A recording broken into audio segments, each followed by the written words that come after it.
Nota para uma viagem é uma conferência que está jaarlijks, está de Caribbean Customs Law Enforcement Council, e dan é diferente islas do Caribe e outro país não está deliberar e conosco para trabalhar junto, conosco ajudar junto, conosco combater criminalidade em região junto. E como vai? Ela vai bom, está intensivo.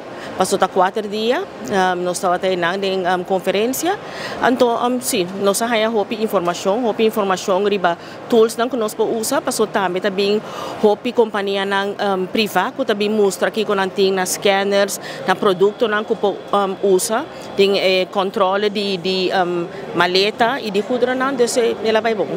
No momento que se horda tem reunião aqui, escuta tu colega de outro país, bastante síndico, bastante sendo bom? Sim, seguro que sim.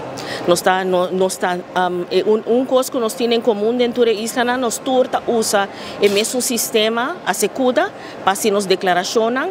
Então também tatsateio que é de mais novo que tem terreno de tecnologia para que a segura. Então eu nós turta a chance de intercambiar de ideia em como por direito e funcionalidade para que a segura.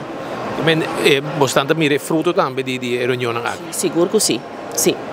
E los vai seguir participar, é importante para o participar e tá orgulhoso que a Aruba presidir inteira aqui? Sim, eu orgulhoso. Nós temos aqui tá 47, então Aruba está membro junto com outra isla de Koninkrijk. Então, sim, nós mantemos membresia. Uma conferência assim aqui, aí que tomou lugar na Aruba, ela bomba bem Aruba dia? Sim, ela aí que tomou lugar 2 vezes acaba na Aruba. Com amizade de gente, sim.